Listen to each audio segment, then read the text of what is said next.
world needs dreamers. Excuse me? It's true. What's happening now? I don't know. Tell them I'll be right down. Wow. I'm sorry, did someone say my name? I'm afraid that's me, darling. Just try to make it sound like you wrote it that way on purpose. You just smile and act natural. And so it begins. Hello, everyone. Welcome to my channel, Fantastic Mr. Movie Man. Tonight for you all, we are having a super fun stream for you all, a Wes Anderson top 5 stream. So how this is going to work is I'm going to bring out my panel members. We're going to talk a little bit about some memories of Wes Anderson movies, just in general, kind of what we remember from them.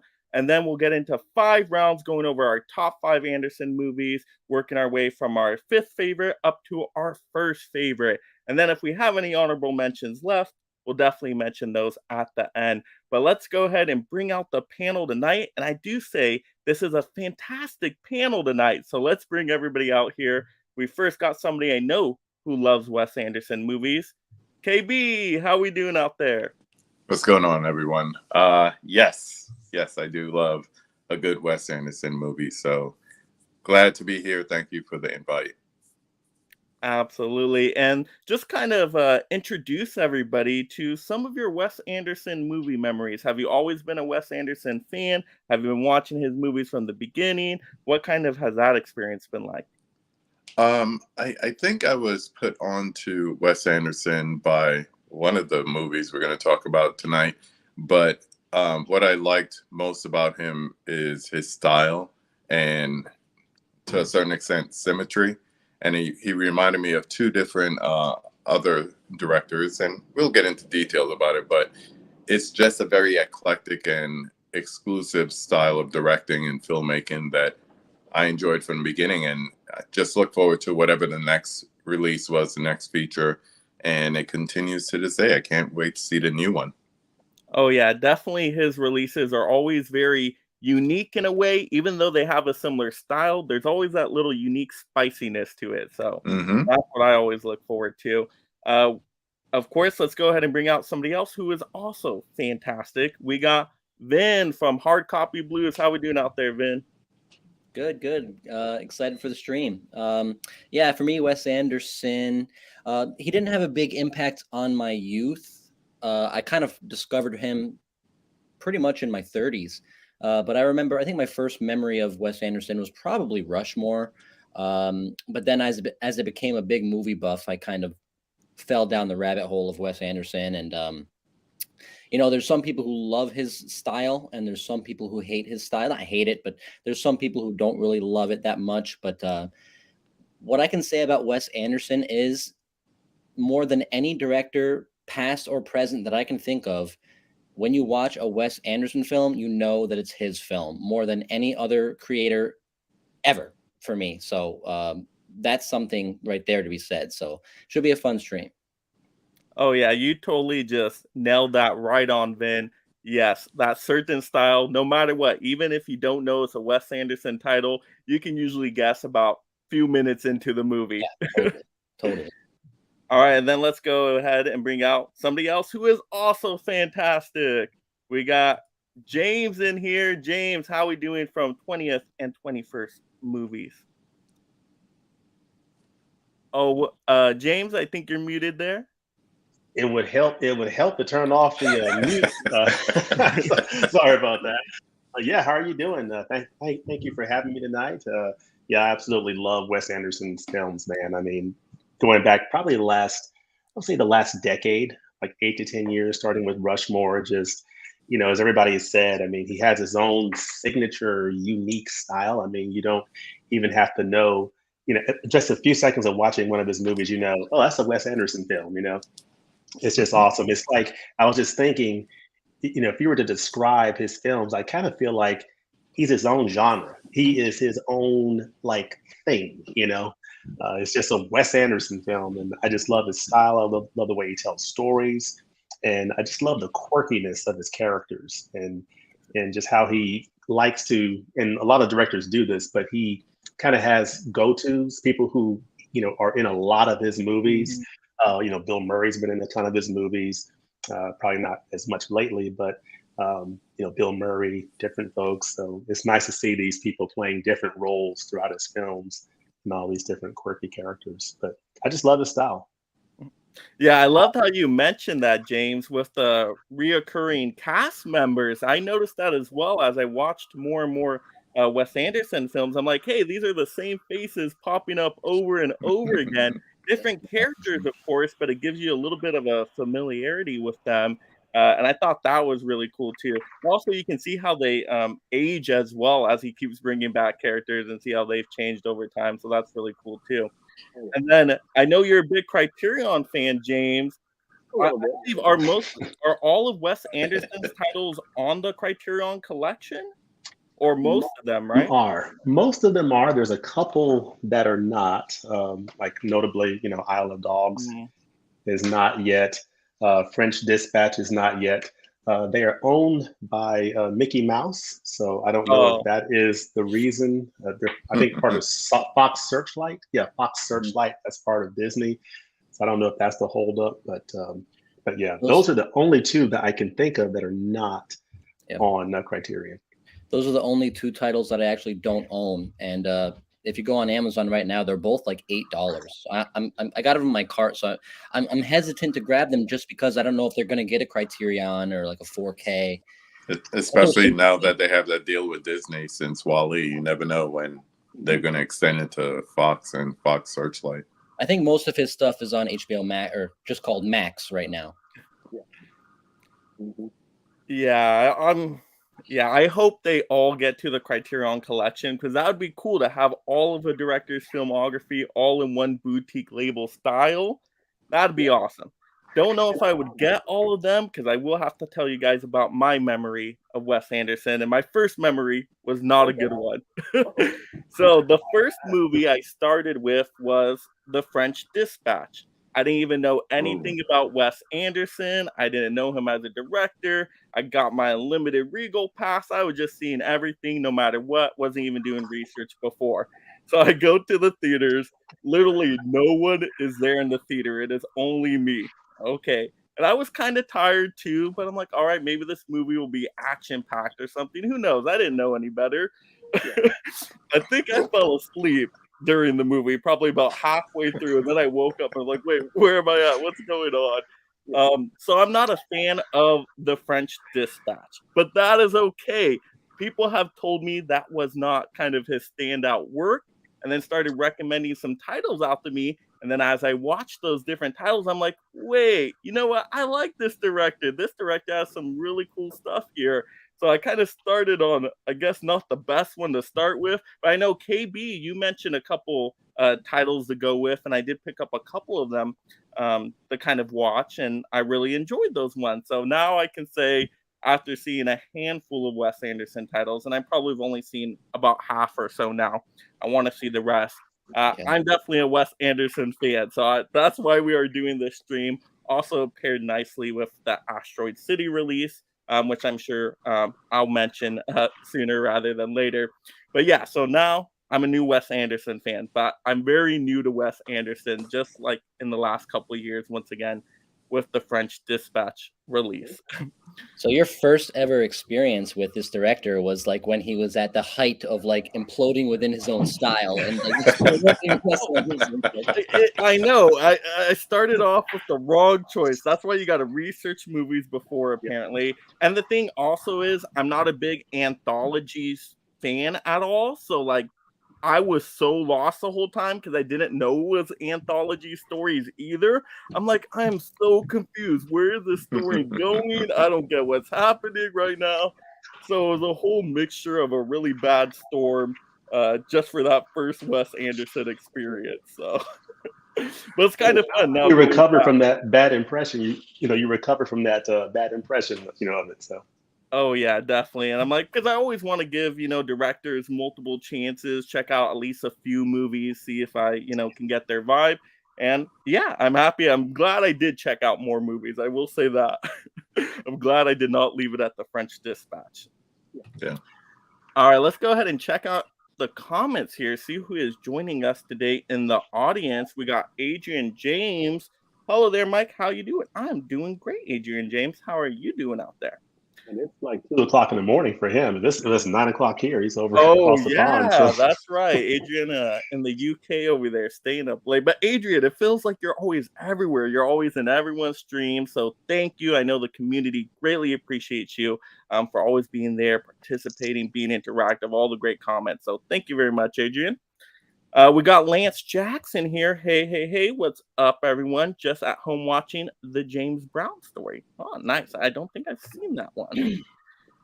Craig saying hi, Mike and guest. Hello, Craig. Lance reminding everybody, smash the likes. And you know what, Lance? You reminded me to bring up the banner. Thank you so much. So go ahead and bottle rocket that like and subscribe. If you love Wes Anderson movies, asteroid the panel with those super chats. Remember, that's the #1 way to support the channel and feel fantastic through those mega memberships. Thank you. And also, there's some new Collectors Club merch on the channel as well if you want to visit the store there. All right, let's go ahead and back to these comments. We got, let's see, Spicy 4K Action. What up, Mike, KB, James, Vin, and chat. Oh, there's Spicy. We got my mom in the chat saying hi to everyone. We got Hisham saying hello, everyone. Speaking about Wes Anderson, just imagine if Wes Anderson directing James Bond movie, Godzilla movie, Star Wars movie, horror movie, and many more. I actually do want to see him do a horror movie because I think he does a really good job with some different genres. He's like the most ill-equipped director I can think of to do horror. But I just want to see his style though, because he's done such great work with other genres, especially after you see Asteroid City and you're like, okay, that was a sci-fi. I feel like he can branch out a little bit more. Why not? Let's try a horror movie. Let's go.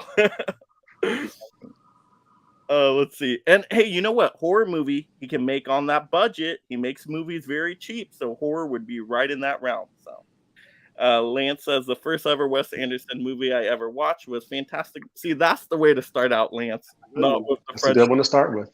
Yep. Dell on movies. What Brother up? Dell. Mr. Dell. All right, everybody saying hello to everybody. We got Basement Blues. Hi, guys. I'm watching until my battery dies.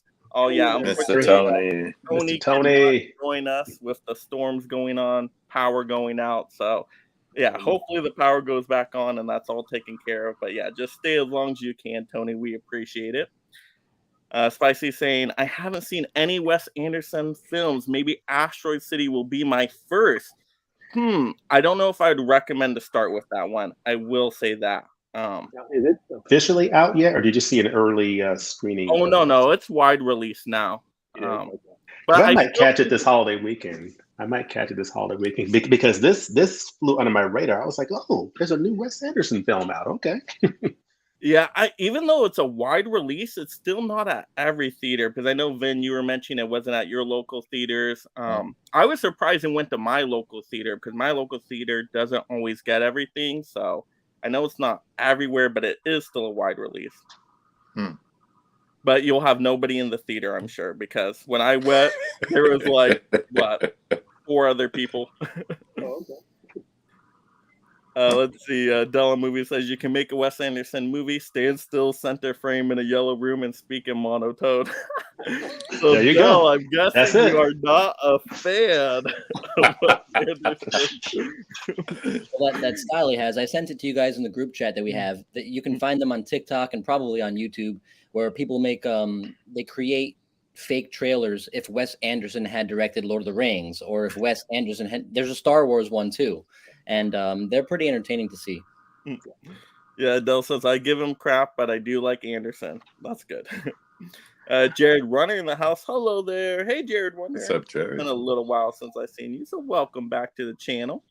And then Lance saying hello to Del. Awesome. So let's get right into our first round here. We are going with our 5th favorite Wes Anderson movie. So number 5, KB, what's your 5th choice? All right, you're going to see a lot of Criterion tonight, I'm sure. So we're going to start off with a movie that I once heard described as the hardest Wes Anderson movie to swallow. And I get it. It is a hard movie to swallow. But once you get it and once you understand what's going on, it's so much fun.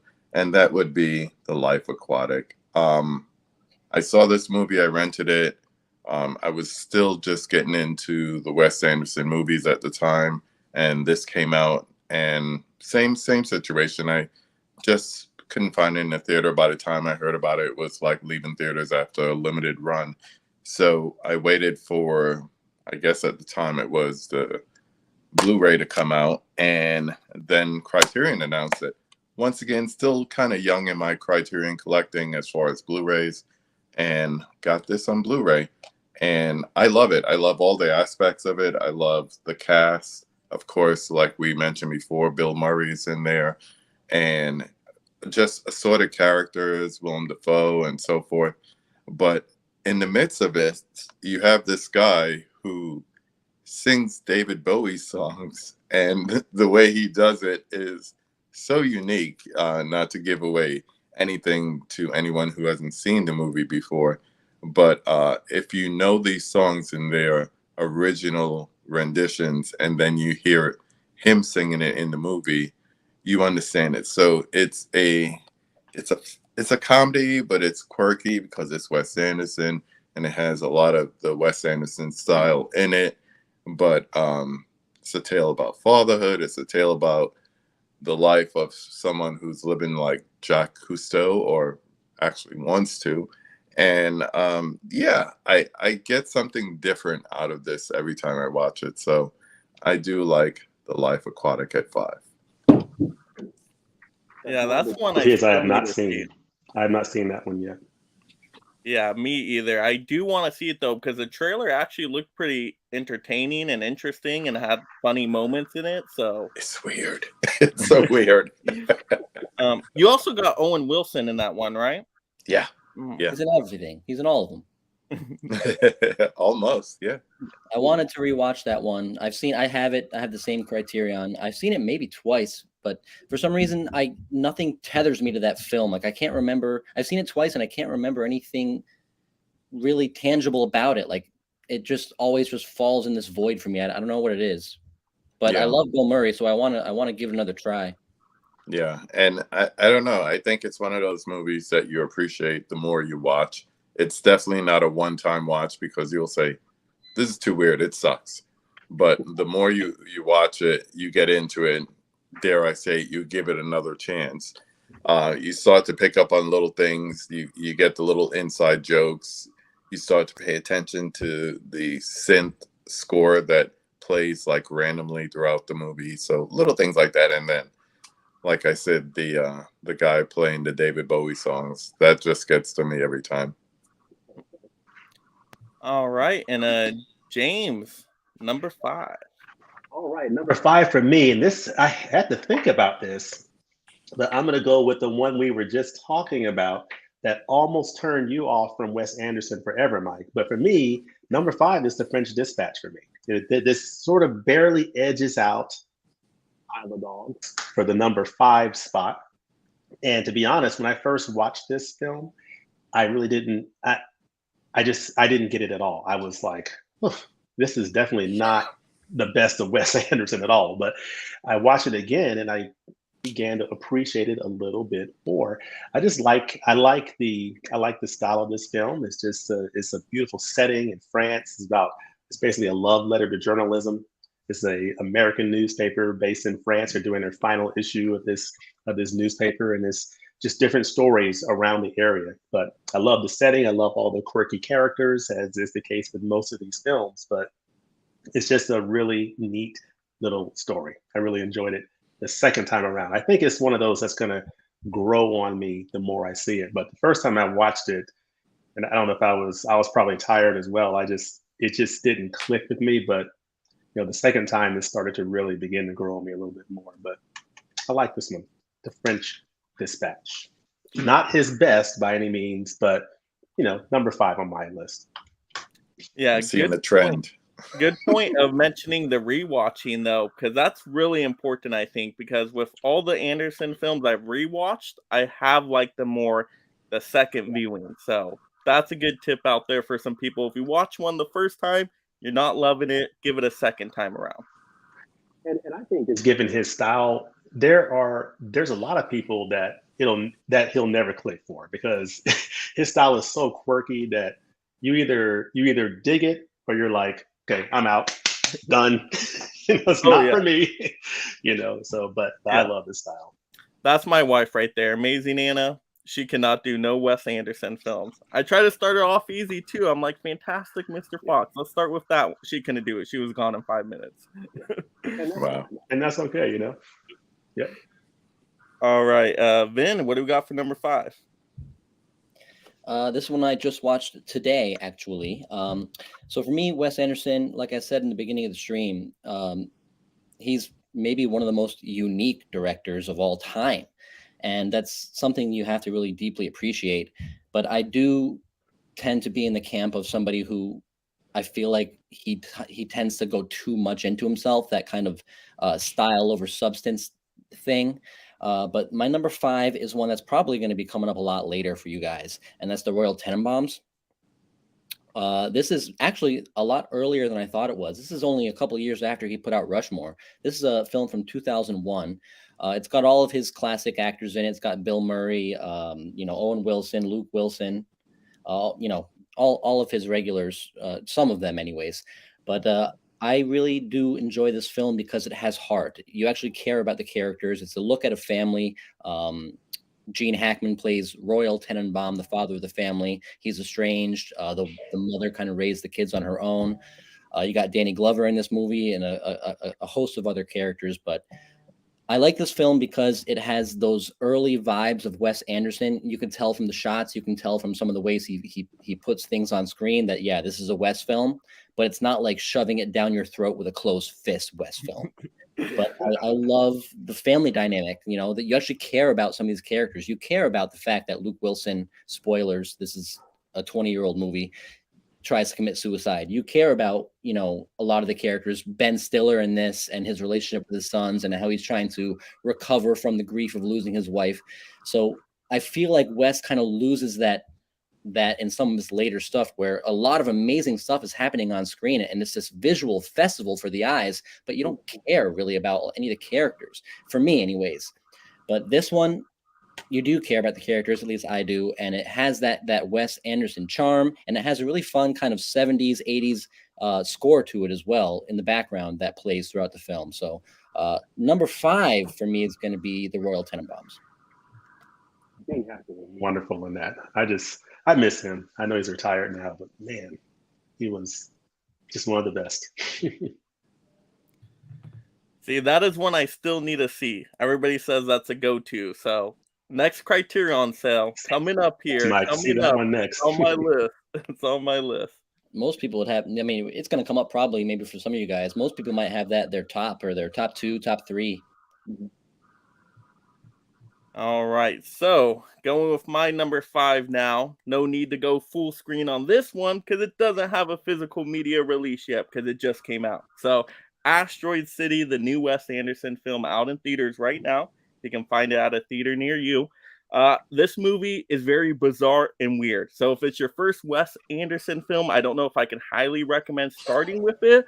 But if you're a few Wes Anderson films in and you like his style, definitely check it out. He combines dark comedy and sci-fi perfectly. So if you love the sci-fi genre, it has more sci-fi stuff in it than I was expecting. I didn't know how much if it was really going to be even any sci-fi at all. There's, a handful of sci-fi stuff in there. So that was really cool. And it does catch you by surprise. Like when things come up, I'm like, oh, okay, we're going that direction with this movie. All right.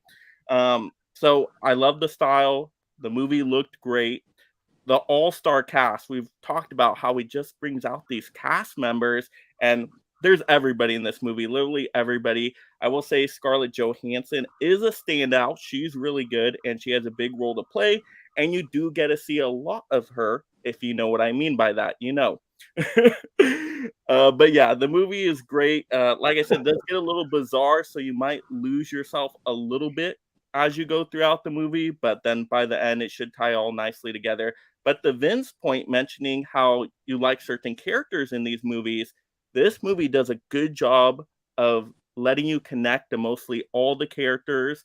All the characters are unique, have different personalities, and you buy into their stories and you're kind of on board. You want to see what happens to each of them.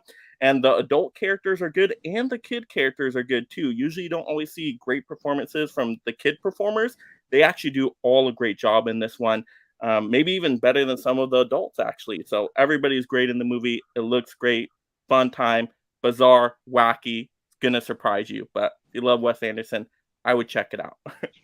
Yeah, I'm on IMDb now, and I see it's got Schwartzman's back, got Tom Hanks in there, Jeffrey Wright, Bryan Cranston, so I've got Walter White in there. So that's Bryan I'm in. has a lot in there for sure. Yeah, he definitely pops up quite a bit of times. Yep. Ed Norton. Okay. I know, like literally everybody is in there. Tom Hanks is in there. Like literally, just everybody shows up at one point. That's great. Cool. And Jason Schwartzman, he's the one. Is he the one in Rushmore? Right? Yeah. See, I did not know that when I saw Asteroid City because he looks so different now as compared to Rushmore. At least for me in this movie. So 35 years to do that to a man. Yeah, it was a trippy movie, but I liked that. I liked it quite a bit, at least enough to put number 5. But once again, I haven't seen all his movies. I've only seen about half, so take that with a grain of salt. Because I've heard divisive things on this one. I've heard some people love it, some people not as much. So yeah, I was chatting with Tracy, Nerdy Film Girl, and she loved it, and I think also Caprice saw it too out in Cali, and she said it was good as well. So that was enough. That was enough cosigns, enough for me to say, oh, let me see if I could catch it tomorrow night or something.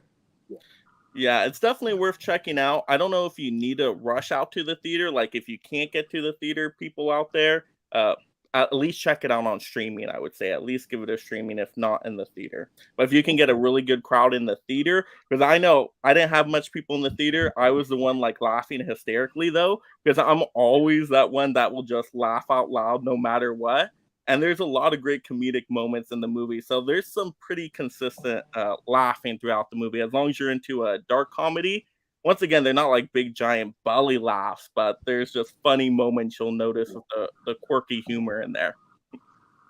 Yeah, he has a great sense of humor in all of his films. Very dry. Yeah, good point. Yeah, that dry humor, which that's why a lot of times the movies you got to watch a couple more times to pick up on everything. And there's so much in this movie that I'm like, hey, if I go back and watch it again, I feel like I'm going to even get more out of the movie. But yeah, that's a good point. Yeah, dry humor. So like if you like the Office style humor, that kind of humor. We got let's check back into the audience. We got Hisham saying James Bond. Wow. Yeah, I don't think a action-packed movie. I will say that. I think see that. I just don't see that with Wes Anderson. Yeah, I think you can do different. I'm not seeing it, but not an action-packed movie. I don't think it would be good with an action blockbuster. Anything else, I think it could do, but not that. Jared Runner says, to be honest, I've never seen a single Wes Anderson film. Hey, that's a lot of people out there. Don't feel bad, Jared Runner. But I'm glad that's why we're spotlighting him tonight and kind of going over his filmography, giving out those recommendations. So, if you want to try him out, kind of where to start. And I would probably say with our first round picks would probably be the best ones to start with, just to give him a try at least. Let's see. We got Tiana in the house. Tiana loves movies. What's up, Tiana? Hey, guys. I have Tiana saying hello. Lance Jackson saying, hey, Del on movies. Everybody saying hello to Tiana. Yes, everybody saying hello to each other. Del on movies saying, I like The French Dispatch. Didn't care for Life Aquatic. Ooh. Okay. I don't know if I should check that one out next. Just joking. No, I still need to check out Royal Tenenbaums first. And then what else did I want to check? I want to check out Moonrise Kingdom. I heard that was pretty good. Yeah, I don't have Life Aquatic. I don't have that one. I do. The other one I haven't seen is Darjeeling Limited, but I have it in my collection. I just haven't watched it yet. We got Pure Hangout. Oh, dang. Putting the Tenenbaums at 5 is a hot take. Ooh, that means that's just a really good movie then. Yeah, hey, panel and chat. Hello. We got Everybody saying hello. We got Dell on movie saying somehow I still need to see Tenenbaums myself. I'm in the same way with that, Dell. I still need to see it, but everybody talks love for the movie. Everybody loves that one. So, Hisham saying fantastic, Mr. Fox, Matilda, Charlie and the Chocolate Factory, and Gremlins was created by Roald Dahl. I didn't know about the Gremlins. The Gremlins was. I didn't know about that one, but yeah, I do like Matilda and Charlie and the Chocolate Factory. Yeah, I definitely have all those books for sure. Yeah, all great. And they're all such different style of movies too. Could you imagine if Wes Anderson did Charlie and the Chocolate Factory? I don't know. That could be kind of cool. Dollar Movies, my number 5 is Darjeeling Limited. I probably said that wrong. Limited, yeah. I need to see that. Pierre Hangout says Tenenbaums was the Bible to so many now old millennial hipsters. Yep. All right, now we're getting into our 4th favorite Wes Anderson movie. So number 4, KB, what do we got for that one? All right, at number 4, I'm going to go with one that I don't have the Criterion to. I got the Blu-ray when it first came out, and that is Grand Budapest Hotel. Great cast. I'm just looking through everyone who's on here. So first and foremost, Ralph Fiennes, and then I'm not even going to bother. You're going to go from there. But to me, he is the standout performance in this. And some of the things I like about this movie is that this is where he tries to show off that he's a filmmaker. So little things like changing the aspect ratio to reflect the time period in which the story is moving along to. So when he tries to do a flashback, all of a sudden it goes 4:3. So it's more square, akin to like old movies, old TV shows, versus being more widescreen, more, 185:1 or 235:1. And all of the various guests and stories that took place in a hotel, it's just like a nice little story between time and personalities and everything. And not to compare it to something like 4 Rooms, which is around the bellhop in an anthology story, but it just shows you like the different people that interact with each other at the hotel. And I don't know, I think it's one of the better performance by Fiennes, and it's still, especially you take a hallway shot like Dell was saying, and it's like so symmetrical going down the hallway, just as a typical example that you see in pretty much every Wes Anderson movie. But once again, strong cast, quirky, funny story, and great performance by Ralph Fiennes. So, Grand Budapest Hotel. Yeah, that was one I rewatched as well for the stream. I feel like that one, very well could go down like you talk 10 years down the line, like who knows what he'll do in the future. But like when he just got everything right, everything was perfect as far as that style that he loves. Like so many shots in that film are like, just like watching a moving picture book, like we talked about in the chat, like, and mixing that with, more realistic shots and the symmetry. Like I think Grand Budapest, whether you are a fan of his eclectic, let's say, style or not, like that's the perfect representation is Grand Budapest. Yeah, and I loved how you mentioned the aspect ratio as well, KB. That was something I really appreciated because sometimes I'll get lost with movies. Of course, if we got multiple stories going, we got backstory, but having that aspect ratio, you then know what time period you're in. So I actually thought that was a fun way to do that and kind of something different. You don't really see that at all, do you? So no, really people cool. will do something like use a sepia tone filter or, desaturate the way the film looks in order to represent a different time, or maybe even change the color aspect of a movie. But I've never seen someone just use that like actively, and you could see the ratio changing and opening up and going widescreen or vice versa. I just like the way it was used. It was very clever. Yeah. All right, Vin, number 4. Me.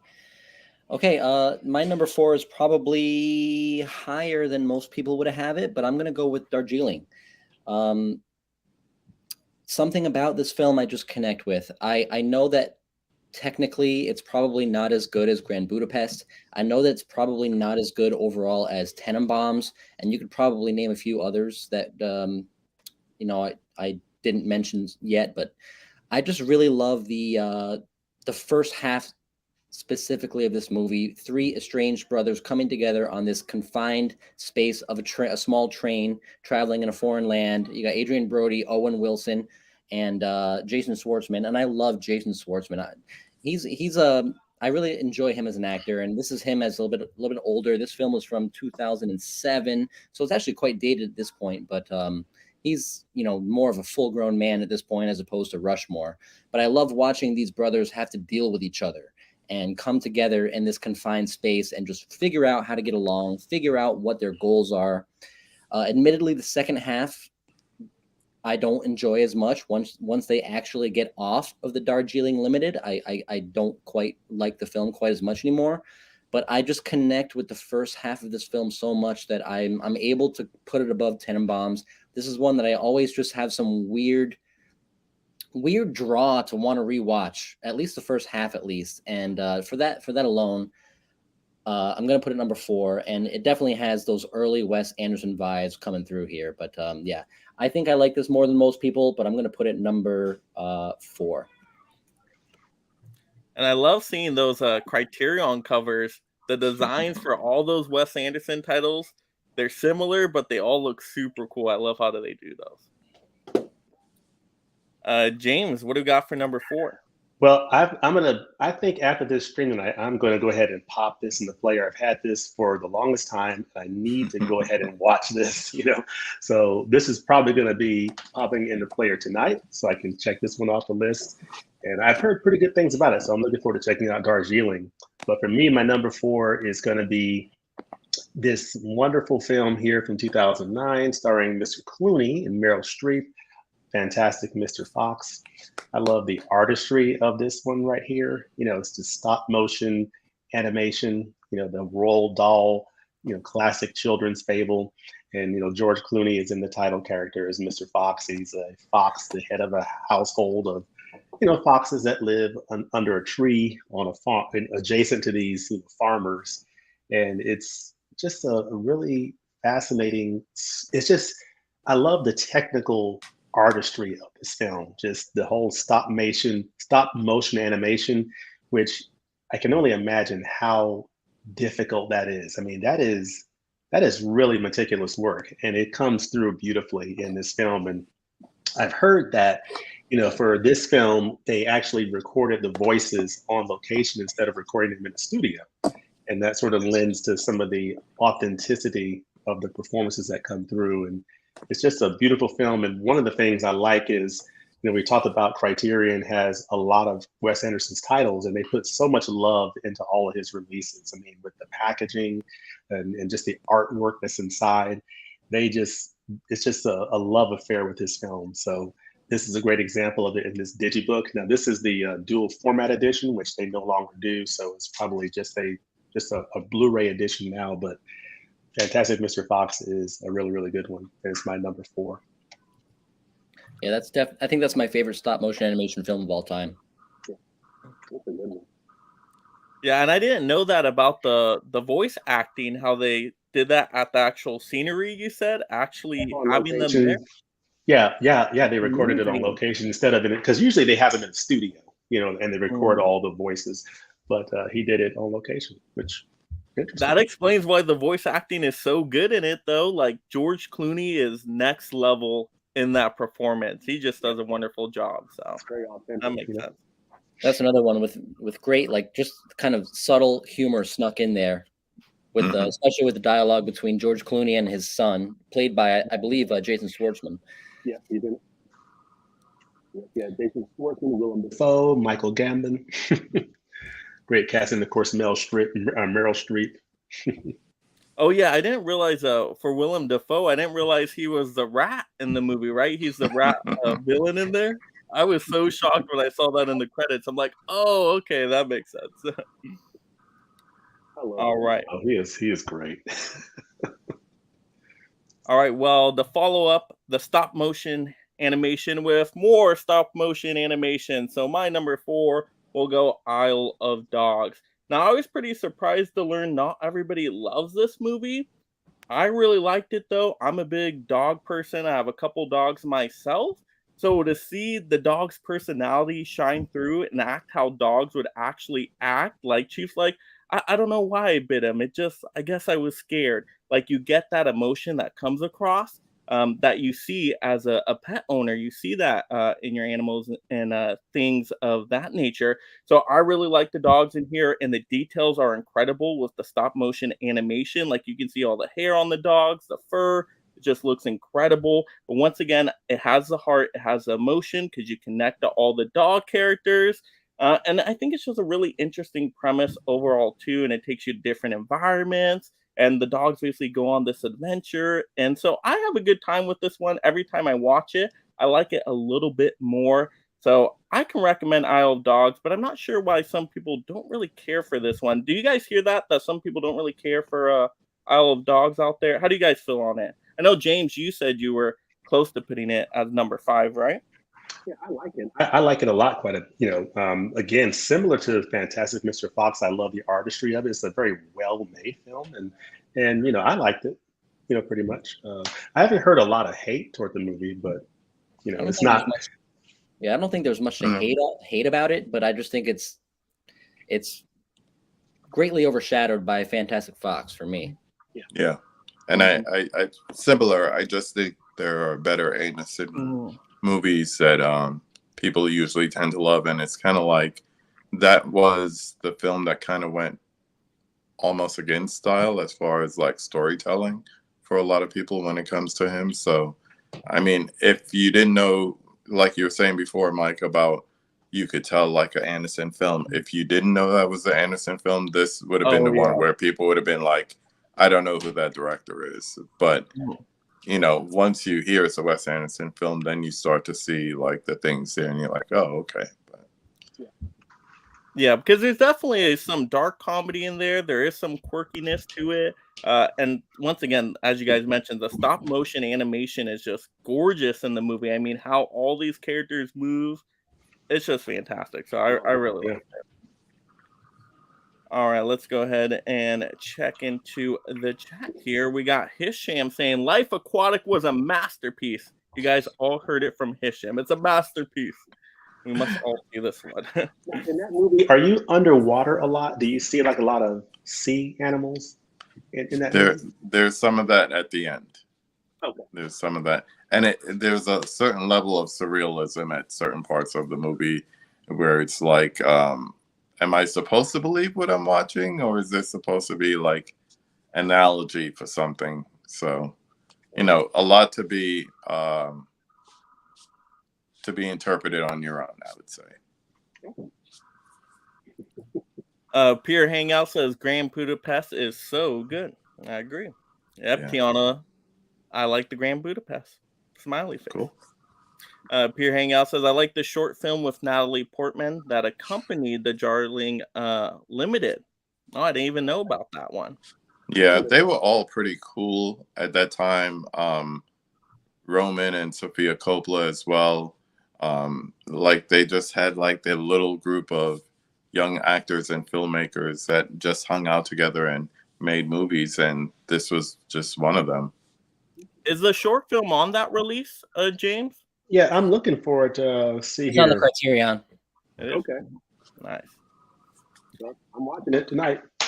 Yeah, they give you an option actually when you press play movie to play with Hotel Chevalier or play without. Mm-hmm.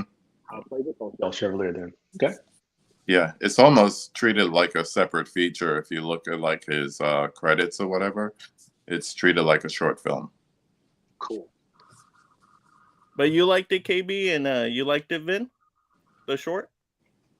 I don't see. I watched it, but I don't remember it. I watched Darjeeling this week for the stream, but I passed over Hotel Chevalier. I think it's only like if I remember correctly, it's not very long. It's like I could be way off, but I think it's 5 or 10 minutes. That's it. Yeah, like 8 minutes or something like that. I haven't seen it in forever, probably since like when the disc first came out. Dell says my number 4 would be the French Dispatch. Okay. There's Cool. some love for the French Dispatch. There you go. Michael saying hi to everyone. Hello, Michael. Hello. Oh, Holland Oates is in chat. Holland. What's What's up, up, guys? man? Just popped in to say hi since I still have never seen a film by Wes Anderson. Oh, well. I'm Thanks surprised. for I'm stopping surprised by, at that. Holland Oates. And I don't think we're giving too much spoilers away here. Maybe one Not here really. and there, but not really much of anything. So feel free to stay, Holland, if you would like. But thanks for stopping by. Let's see. Yeah, Pierre Hangout saying, "Hey, Holland, get to watching some Wes." Yeah, but it's very important to start with certain titles. I would say if you're new to Wes Anderson style, I would say. And it's a great time. I mean, with with a few days, we're just a few days away from the Criterion sale, so it's a great time Oh, to yeah. say, hey, what are a couple of titles I can dive into? Not go crazy, but just a couple of titles to pick up. Great time to do it. Yeah, Yeah. Lion or watch it on Max first, and then decide if you want it that way. Yeah, that's a good strategy, KB. Just to preview one of them, see if you like the style. You like the style, then boom, Criterion sale right around the corner. Plus, No. they're all going to get 4K, so we're all fools, anyways. But we need. It's kind of like the sacrifice. You need to buy the the Blu-ray, in order for the 4K to happen. Yeah. It's like paying the gods. I don't know. I don't think I'd double dip on them though. Like for Wes Anderson movies, You don't really need to. yeah. I mean, I mean, I have Criterion some did such a DVDs good that I never job. upgraded. Yeah, Criterion did such a good job with the Blu-rays. You watch those Blu-rays and you see so much details in those. I mean, of course, 4K may look a little bit better, but by just a marginal, I'm sure. I've said it before on, I think, a couple streams. People rag on Criterion for not updating the packaging or the outside artwork, but I kind of like that they don't, because it makes people that already have it not feel like I need that new special thing. Like, we have the film, they're not doing anything fancy with new artwork. If you want the updated resolution and the HDR, that's fine, but it's like it tempers your need to just get these new titles. Like, it just keeps it very pure, which I actually Double like that dip. Criterion does that. Yeah, some people don't appreciate it. I Yeah, know. some people I don't just did my appreciate it. rant video on it, I think, last week. I was totally ranting on Criterion for not upgrading the packaging. A lot of people probably feel like that, Mike, for sure. But I'm just saying that because I own them all. I don't want to rebuy them all, so I appreciate it. Yeah. I'm with you on that for sure. Yeah, I rarely double dip anyway. I mean, I don't even double dip at all, really, actually, unless you're upgrading the format. I'll upgrade once in a while, but even with that, it's sometimes difficult. Like a Blu-ray to 4K, especially if the Blu-ray is done really well, I'm like, yeah, I don't need the 4K. I'm okay. Or if it's a movie that doesn't really call for HDR or like a Dolby Atmos or a DTSX. I mean, you don't need any of that in a Wes Anderson movie. Yeah. So you're pretty good with most Blu-rays. But I have a couple of DVD titles. If they get released on 4K, yeah, I'm gonna upgrade. That's a bigger jump. Yep. Yeah.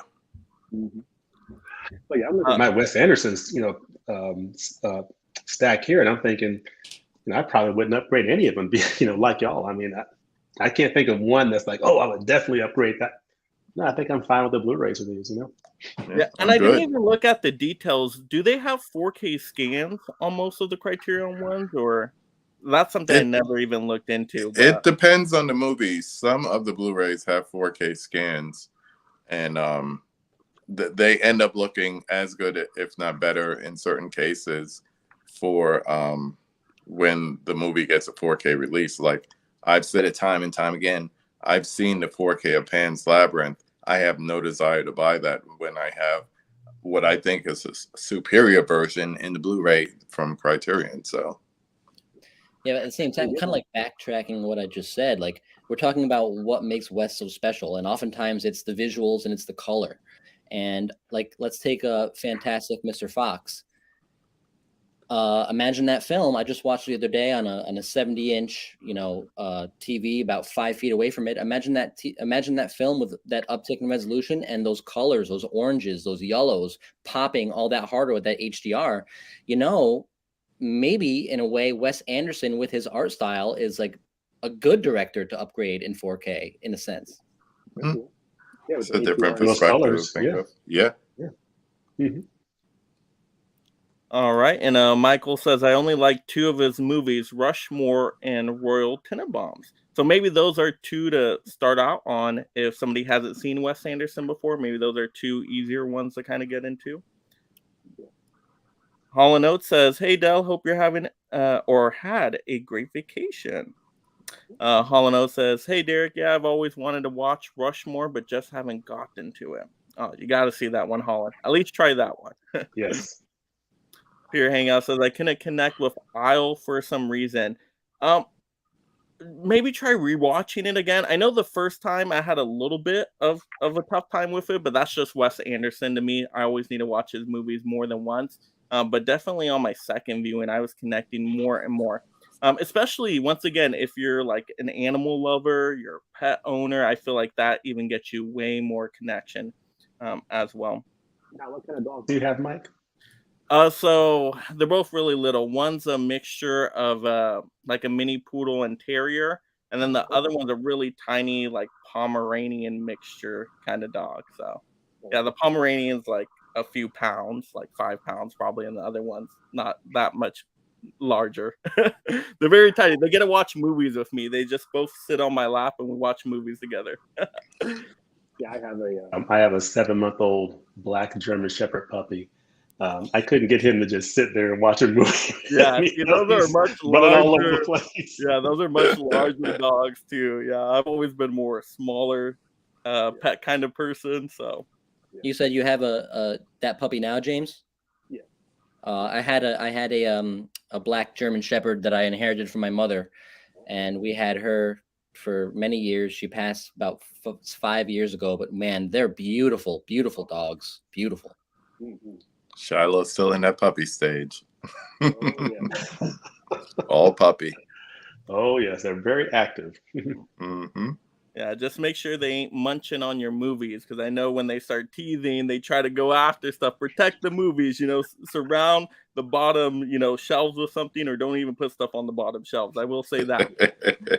Yeah, I feel like my dog got one of my movies one time, and I'm like, oh gosh. I'm like, wait, what happened to this movie? I'm like, oh, it's probably when the dog was a puppy. You got me looking at my shelves now. I'm like, all right, I just got Battlestar Galactica and Seinfeld down there. I think I'm safe. Yeah, I just put up like a little barrier of like just random things around it. It seems like it's kept my dogs away. So I'm like, okay, that works. Electric fence around it, Oh, fantastic. Peering out, Holland Rushmore was my favorite for a long time. See, that's a good one to start with. Michael saying I haven't seen Isle of Dogs or French Dispatch. I've seen all the other ones. Well, that's a lot right there. Wow. Michael saying I met Wes Anderson. He signed my DVD cover of Rushmore. Nice.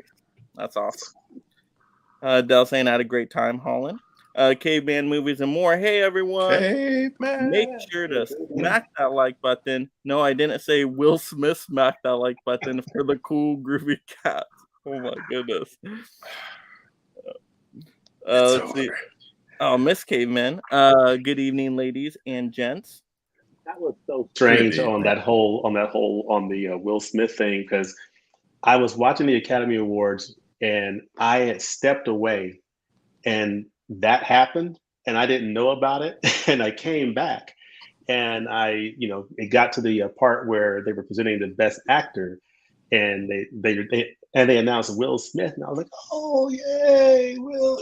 I was really happy, and even put a post out on Instagram saying, "Oh, congrats to Will Smith" or whatever. And then someone sent me a note saying, "Yeah, but did you see what happened? A few minutes ago?" I was like, "What happened?" So I started Googling it, and I was like, "Oh, let me pull that post down." delete post. Yeah, delete. Yeah, you're like, why is nobody else posting congratulations? Why is no one here? liking this? Why am I getting what's thumbs up down on this? Oh my What's that gosh. casual assault charge he racked up earlier there? I was so shocked when that happened. I'm like, what is going on here? I've never seen anything Live. like That had to be. before. That had to be surreal seeing that live when that happened. Yeah, and they were like bleeping out a lot of stuff too during the broadcast, so it's like you couldn't hear everything. So, yeah, you're like, what's going on? Is my power going out? What's happening? Let's see. Hisham saying how to make Wes Anderson movie. Number 1, classic slow motion walk. 2, oil painting. 3, stage plays. 4, shots of writing. 5, whip pans. 6, colorful. There you go. You need a picture of a map or a battle plan in there too. We got Culture Trini saying, what's up? What's up, Culture Trini? What's up? Dell saying, when Criterion releases Blue and 4K, I'm fine with the same art for both. When the Blue comes out first, then the 4K later, it feels lazy for a new edition to have nothing new besides the disc. I agree. To me, it is not enough to upgrade just for the 4K disc. I would need something else with it. So I'm right there with you, Dell. I want more. Yes. I want more. I was thinking the other day that I'm kind of jealous of those who are just getting started in the collection, who haven't bought all these Blu-rays, and now they're coming out with these 4K releases, and they're able to get the Fisher King or Dazed and Confused Blowout for the first time on 4K. You know, not having bought the Blu-ray editions. You know, Breathless. You know, for them, this is awesome. You know. Totally. I love Fisher King, but I can't do it. I already have it, and I can't do it. Nope. Venancio saying, what up, people? Hello. What up? What's up, brother? All right, let's go ahead now and get into our next round here. We are on our third favorite Wes Anderson movie, number 3s. All right, so let's see what made the top 3 here. KB, what do we got? All right. For this one, I'm going with a romantic comedy. And usually when you think of romantic comedies, you think of two adults falling in love and all that. But this is a Wes Anderson movie, so it's going to be different. It's going to be quirky once again. And that would be Moonrise Kingdom. Once again, all-star cast. You got Ed Norton as the Scoutmaster. You got Bruce Willis. You got Bill Murray. And Frances McDormand. They played Mr. and Mrs. Bishop, Tilda Swinton. But I don't want to say they were out-acted, but they were outshone by the performance of, I want to get the name right, so I wrote it down here, Jared Gilman as Sam and Kara Haywood as Susie, who play two young adults, dare I say, young teenagers, what they would say today, tweeners, as they discover first-time love during this camp. And the camp is kind of like a Boy Scout kind of thing, and there's like little quips about kind of like that whole thing of the troop moving together and all that, bordering on like military jokes. But you know, there's so much to this movie, and this is one, like, first time I saw this, I was like, okay, he finally had a misstep. I did not like this movie, and then for some reason I had to watch it again, and when I watched it again, like we've been saying, it was like, oh, okay, this is different. I get it. And for the longest time, I didn't have this because didn't like it. But recently got this. You might see the price in there. But yeah, I enjoy it. And once again, one of those things you watch, rewatch, and you get into it more and more. And each one of the performances are great, but the Sam and Susie characters for a romantic comedy, it's just really cute. You sold me on that, KB. I'm a sucker for romantic comedies, so I definitely need to add that one now. Just remember they're kids. Oh yeah. I did hear it's like a coming of age story. In a way, right? In a way. Yeah, they're young. Yeah, that's one that I own on Blu-ray, but I don't have the Criterion. So it's like, do I want to get that next month, or do I want to? Because I'd like to have all the West films on Criterion. But we'll But see. you know that 4K is around the corner. Yeah. That's what it was like. Once I started liking it, I was like, don't get it. Now, you know what it is. And just going back to the comment that we made before, we have to realize that two aspects that Criterion's playing catch up. For 2 years, they didn't do 4Ks. So now they're catching up. And yeah, they're catching up and re-releasing the same things. And I'm not being an apologist in any way, but it's kind of like, I feel like they're rushing to do that. So you see the quality when it's something new, like a Thelma and Louise. But when you take something like a Breathless or, you know, any of these previously released titles, it just seems like it was rushed. And you feel those 2 years of catch-up taking place. And the other thing was to have people of color and international directors that were new, instead of, you know, having another Bergman film or another, I'll dare say, a Scorsese film or whoever it might be, Ozu or whoever it is. So just getting a more diverse category of filmmakers in there that represented different parts of the diaspora and represented different countries. It seems like they're still playing catch up. That's why, and I know James has said this before, last year was the year of Denzel when it came to Criterion. So I think it's a lot of catch up now, and it's not going to look like everything is new and fresh, but we used to get 2 4Ks a year, a month when they first started, and we're getting more than that now. So take out those re-releases and you're still getting your 2 4Ks. So it's a good reason to be happy. Yeah, and people must be really liking them. They have to be selling, so somebody's picking up on them. So it might be people who are new to collecting that label. So Yeah. You don't complain about the ones that suck. You just let them suck. Yeah, and I mean, all the boutique labels are doing that, right? I mean, Scream Factory, they're doing their Arrow. releases, Arrow, yep. Yeah, but for every Weird Science upgrade, you're getting something new, like a Hugo. So there's a balance. I'm looking forward to that one in a couple of weeks. It's coming Oh, out I in a couple of weeks. pre-ordered. I know, Already KB, pre-ordered. you locked in that Target price and all Yep, of that. I I'm like, locked by the in those time I went Target on pre-orders. there- yeah, by I the was time like- I went on there, I got there like day 2. No more pre-orders were available for that. I learned my lesson from last year, man. Hugo I was sold like, out. Pre-orders sold at out? midnight. No, they put up everything. Like once they switch over to the new day, you know, 11 o'clock Central, 12 o'clock Eastern, everything is up.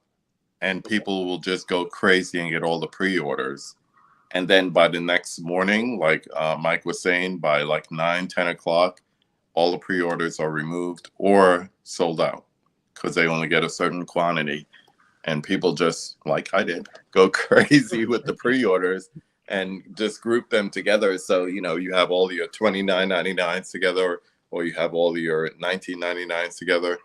And then they make sure they get one of them free, and it just drops the average price down to, like, in my case, 25 and 18. So I'll pay 25 for a pre-order of Hugo when everybody else is paying 36. Sure. I know that's that price that was keeping me away, and I'm like, but now I learned. Now I learned for the next Target sale, you got to be day 1 on that. Mhm. Because apparently I heard, yeah, the sale gets worse and worse as it goes on. They start taking stuff away. Yeah. So yeah, day 1 is crucial for that sale. So yeah, you got some good stuff, KB. I saw you. Wolf of mentioning- Wall Street. That was my lesson. I learned my lesson from that Wolf of Wall Street when I missed out on that. I was like, oh man, come on. It was like the next day. All right, Vin. Number 3. Number 3, we already touched on it on the stream, but for me, number 3 is Fantastic Mr. Fox. It's kind of a perfect movie. I can't really find a flaw in it, and I'm having it here at number 3. I think just personally, I gravitate toward live action and seeing real actors on the screen. But man, this is a hell of a film. I said earlier, my favorite stop motion film. I love George Clooney in it. I love Jason Schwartzman as the Fox son. I'm not sure who plays the cousin that comes in later, Christopherson, but just a very, very fun movie about a family of foxes and how the dad can't help himself and goes on these adventures. And it's just a great, great fun movie adapted from a Roald Dahl book. And it's kind of perfect, honestly. But for me, I'm putting it at number 3. Yeah, that one's so good. Oh, that movie's so good. But yeah, I will never get the 4K unless they really throw in some good stuff with it. Change the artwork, throw in a fox statue or something like that. Hey, you know But what? if they give you a hardcover slip, That's true, right? what if they give you a hardcover slip, Mike? No, Will you do it? I won't do it. They got to give me something more. But you know what they should do, because it is Barnes and Noble. It's so demanding, I tell you. You know what they should do, because they love books. Add in the book with a release. Add the Fantastic Mr. Fox book with the release. There you go. Like that. The extra Idea bonus. right there. Now you're thinking Second Sight. I like that. Oh wait, never mind. I don't want Second Sight prices. Never mind. I can never pick up anything from Second Sight. I'm like, they're so nice, but the prices just no. You have to know which ones to dip for. Like a lot of people dipped and got the full limited edition of Drive. I just wanted the movie. I just wanted to transfer, so I got the disc. Same thing with like right now with It Follows. Do you really need all that stuff? Are you really a fan of art cards? Just get the regular 4K. It's less than $30. See, I didn't know that they were going to release it separately, so that's awesome. They do that All with at the same time. Yeah, usually. Nice. That's the one I'll get then, because I've never seen the movie, but I've heard great things. I do want to. Oh, check it's good. It out. It's good. It's not the art cards that sell people. It's that thick spine that sells people. Yeah. And take up more room on your shelves. Yeah, to me, that doesn't sell me because, like you said, KB, it takes up more room on the shelf. I got limited space. I want less. I want it smaller. Oh, so you haven't seen It Follows, Mike? I have not. No, that's one it's that's really, really good. I know. All that said, I got my good. pre-order for the limited edition. After you watch it, watch Jeremy Johns's review of it. Yes. He is so funny. On point with that review. So on point. Let's see. We are now on to James. James, number 3. All right. My number 3 is going to be one that is going to be at the top of a lot of folks' lists. It's going to be Rushmore. This is his second film, Wes Anderson's second film, Rushmore. You got Jason Schwartzman as a high school student. He is at Rushmore Academy, and he is befriending a slightly older woman. Olivia Williams plays a teacher. So there's, that sort of, type of relationship or potential relationship going on there. And you got Bill Murray, who's a self-made millionaire that is friends with him.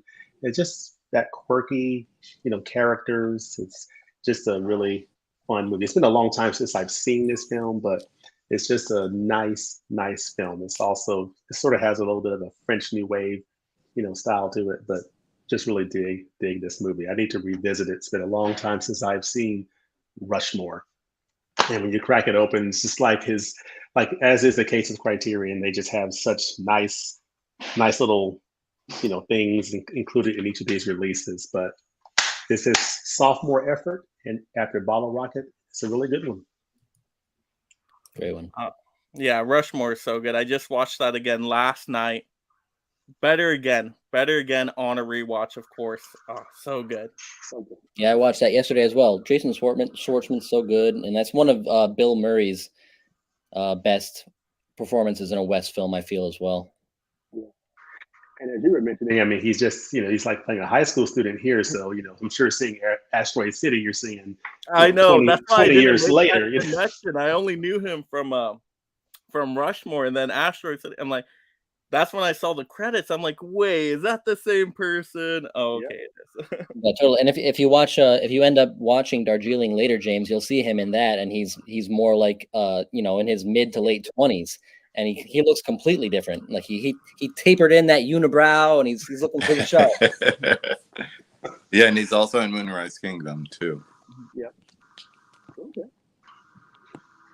All right, so my number 3 here, third place. I know, James, you were mentioning a movie about older women. And of course, Grand Budapest Hotel, Ray Fiennes' character makes no apologies for the older ladies. He loves the older ladies in this movie. And I just love the confidence about him with all of that. But he's great in the movie, of course. I forget the actor's name. You guys remind me who plays the lobby boy. Does a great job in the movie as well. So their chemistry, dynamic, back and forth, very entertaining. A lot of great dark comedy moments. I love just the scenery, the environments.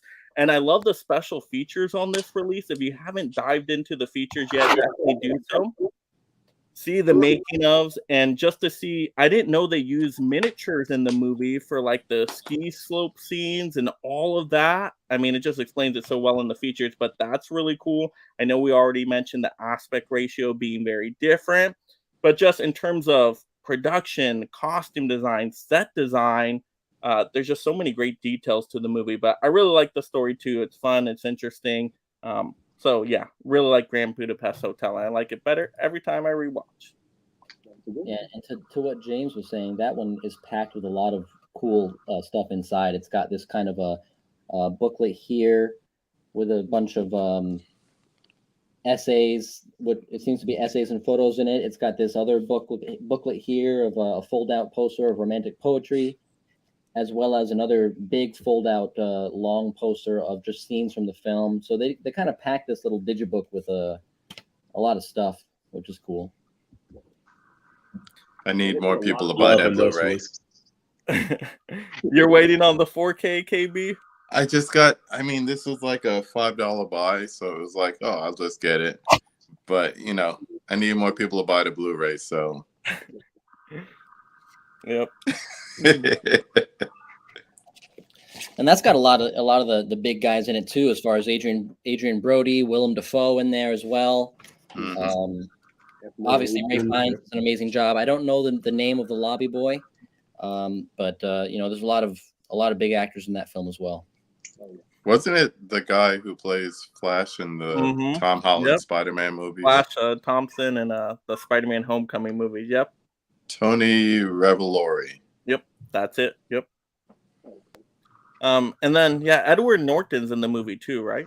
Yep. Yep. Mm-hmm. Great cast. All right, let's go ahead and check into the chat here. Let's see. Okay, we got, everybody just saying hello. What's up to everybody?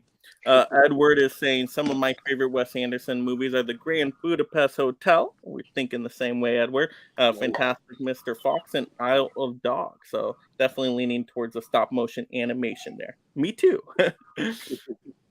Let's see. Everybody's saying hello to everybody. Let's see. Dell saying Moonrise Kingdom is definitely a coming of age film and a rom-com. So it's combined there. There you go. Culture Trini says, not double dipping on everything, only the ones I really want. See, that's the best way to go about it. If you love the movie, you know you're going to rewatch the movie, that's where you want to do the double dipping and the upgrading. Like for me, I only have a handful of franchises I would do that with. Like Rocky movies, I know I watch Rocky movies all the time every year. I'm okay with upgrading that and doing all that. But most movies, I don't need to. You got the right idea. Films, and there's a lot of films I have on DVD that will probably remain on that format. You know, I, even and some of those movies are movies I really like, but I don't really need to have it on 4K necessarily. Like Boomerang, Boomerang, Eddie Murphy. I love that film, but I'm happy with the DVD. The Matrix sequels. The Matrix sequels, exactly. I upgraded the original Matrix to 4K, but the Matrix sequels, DVD is good enough. Yeah, I had to get all of them when they went on a super discount sale on Amazon. I'm like, I couldn't resist the price. I'm like, okay, I'll get all the 4Ks. I got them too, Mike. I think I got Resurrection for like $8. Yeah, I got it super cheap too on like a Prime Day deal. And that's one hell of a disc. The film might not be everyone's cup of tea, but that is one hell of an audio video disc. Is fantastic. Like reference, yeah. Mid-level media in the house saying, "What's up, everyone?" Levels, Kenny. I've only seen 2 Anderson films, but Tenenbaum was my favorite. You got to see the rest of them, Ken. Criterion sale coming up. Mark saying, anyone see his new one, Asteroid City? I have. It's very Wes Anderson. That's for sure. I love his style, but his movies are really emotionally distant for me. Interesting. Really? See, I feel like a lot of his movies, the emotions definitely come through, especially on the rewatches, like I've been mentioning. But I connect with a lot of the characters in his movies. All right, so now we're on to our second favorite, right? Number 2 runner-up. Yep. All right, KB, second favorite. All right. I won't stay too long on this because it's already been mentioned, but it could go back and forth between this and number 1. So call this 1B, not so much as 2, and that's Rushmore. I just love everything about this. Schwartzman is great in this performance. Bill Murray is good as well. And it probably has one of my favorite endings that I've seen in recent times with the movie. And once again, I think someone mentioned before with the slow motion walk. How about a slow motion dance? I just love the way it just concludes the movie. Like, he still has hope. He still has hope. But, this is just fun. And I think, honestly, while this is, like I'm saying, my second or my 1B, this to me is Anderson at his best. So for a sophomore effort, as far as his feature films, I think Rushmore is where he kind of perfected his style. And, everything that followed after that kind of went with it. But you see a lot of what came to be the Anderson style really developed in this movie here. So I love Rushmore. It's great. And probably this and his performance as G in Scott Pilgrim are my 2 favorite Jason Schwartzman performances. So I go back to this one a lot. He was so good. Have you guys seen Slackers too? Yeah. That 2000 comedy? Oh my God, he's so ridiculous in that movie. All right, Vin, number 2. Same thing. I love this movie. Jason Schwartzman, Bill Murray, them two, especially, when they build this friendship and then they start to become, enemies because they're both pining after the same woman. And again, this movie and Royal Tenenbaums came out about 3 years apart in the late 90s and early 2000s. And I'm kind of with KB where I feel like if you watch Rushmore or if you watch Royal Tenenbaums, there's enough Wes there where you can tell that you're watching a Wes film. The way he angles shots, the way he'll do still shots on different things, inanimate objects and things like that, where you can tell, yes, this is Wes. But this is like peak Wes, this and Tenenbaums for me, and Fantastic Fox, other ones as well, but non-animated, before he, at least for me, just goes so hard into his stylistic portrayal of the way he does films that I don't know why, but for some reason it just doesn't click with me. I think I'm losing something with the characters and the connection there. But Rushmore and Tenenbaums, I think, have that nice balance of, yes, this is a Wes film, but yes, you're also getting a fun story. And for me, this one also feels very, very 90s. So for me, it's number 2. Yeah, very on point. Yeah, good point with the 90s too. Like, I didn't even think about that, but you're totally right. A lot of 90s stuff in there. 90s music.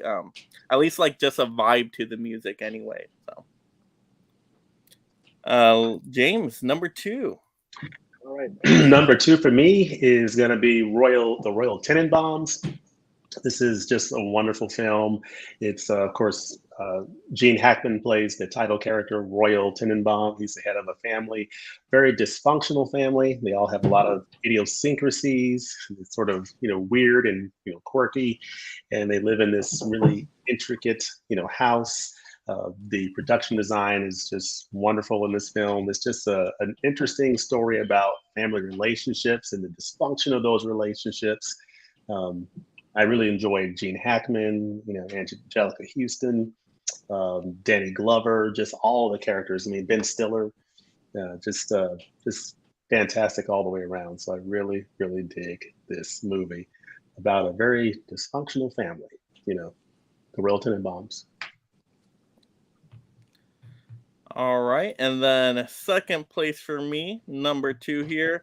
Yeah, it's gonna be more of the same with Rushmore. Yeah, Rushmore number 2. But I was back and forth between my second and first place. This could have easily been number 1. But this movie is great. Once again, the cast is amazing. But I mean, the story here, the story with the Jason Schwartzman character, I feel that probably a lot of students can relate to that character. He is so talented. He does so many things. He's involved in all these clubs and is leading the clubs and being a founder, president of certain clubs. And he just does all these great things. And he's super smart. But he doesn't focus on his academics. He's not doing good at the school, and they got to expel him out of it. But grades up. Come on.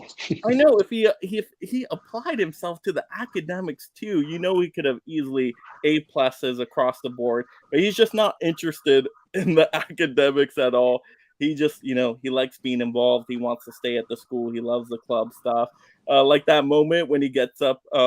As the alternate for the wrestling, the little quick match. He's like, "You're part of the wrestling team?" Yeah, I'm an alternate. That part made me laugh so hard. So this movie has a lot of great comedic moments. Of course, you got the romance stuff in there too, and it's like a love triangle going on with him and the Bill Murray character and all that. So that's really interesting to see that kind of play out. But yeah, to me, it's a very easily watchable, digestible movie, just as all you were mentioning. So I would probably recommend this one to most people, that if you start with a Wes Anderson title, I'd go Rushmore, at least just from what I've seen. Because like you said, Vin, you have those, quirkiness and some traits to show you it's a Wes Anderson style still, like the curtains, right, with the projection of the month, right? Very Wes Anderson to open different acts with that. But it doesn't get too bizarre. It doesn't get too weird. It's a very relatable story. Once again, coming of age type of story. Everybody's gone through schools and all that. So yeah, it's a very relatable movie, I think, to most people. So yeah, Rushmore, once again, has a lot of funny moments. You're going to laugh out loud at a few parts, but has a lot of heart by the end of it. And I think the story ends well for all the characters overall. Maybe not what they first wanted to happen, but in general, everybody seems pretty happy towards the end of the movie. So I always like, a story to end well, and this one does. So really liked Rushmore. Yeah, I would agree that that's the perfect launching point for somebody who doesn't know Wes. Yeah. Out of all the films, that's the one I would recommend. Mid-level media saying I need to grab Rushmore. Been wanting to see that. Might add it to the July list. Yep. Absolutely. Must watch it. Caveman Movies and More. Does the Criterion sale start this Friday, or do we have to wait until July 7th? We believe it's July 1st, right? Right when it hits midnight? I believe it'll be this Friday, I think. Is what I've heard. But we'll see. Yep. And that's when we're doing the Criterion pregame show. So you guys are all going to be ready for that. So that's going to be super fun. Let's see. Vince... Mid-level media says Vin makes hair dolls. What does that mean? That's a reference to the Jason Schwartzman film Slackers from 2000. I'm like, what does that mean? If you want a raunchy 2000s comedy, check out Slackers. Jason Schwartzman's in it. He's so funny. He plays a character called Cool Ethan, and he obsesses over this girl. And every time she leaves her seat in college, he uses a lint roller and collects her hair and makes a hair doll. Oh my goodness! Wow. But you sold me on it with it being a raunchy comedy. I'm a big fan of the raunchy comedy. So I got Devin Sawa's in it too. Dell saying I think it starts Friday, Caveman. Yeah. Dell saying my number 2, the Grand Budapest Hotel. So good, such a good one. Let's see, Caveman movement. James got demonetized for 30 minutes while his Will Smith win celebration was posted, but they remonetized him after he pulled a congratulatory Will Smith comment out loud. I had to think about that. But like, what? He went back. I mean, talk about walking away from the broadcast It's I just know the the worst worst time. program. I missed all the good stuff. Anyway. Like, what happened? Oh. But yeah, I mean, I can see that being super confusing too, because you wouldn't know if you missed it. Perfect timing, and then you see him get his, award And and all that he's stuff giving a too. speech, and the tone of the all speech, I'm normal. like, man, this speech sounds kind of heavy. What's going on here? He's like, and then I I like kind of King realized, oh, Richard. there's a backstory. This is there's a little more going on here. Vince saying, I fell out of her hair that way, Ken. Let's see. Hisham saying Gene Hackman in the world. Tenenbaums. Mrs. Teschmacher? Teschmacher. That's a reference to Lex Luthor's Superman. Oh, yes. Miss Gotcha. Teschmacher. Yep. Mid-level laughing. All right. Now we're getting into our number ones, our first favorite Wes Anderson movie. This is going to be interesting to see what everybody has chosen for this one. I wonder if it's going to be all the ones we're thinking, or is somebody going to throw a curveball here? KB, what do you got for us? Well, I think someone else is going to pull this. So we've already spoken about this movie a little bit, but I want to tell a little story. So when I used to work at this law firm, we had kind of like a internal internet, and we had like forum boards, and there was like a buy-sell trade thing.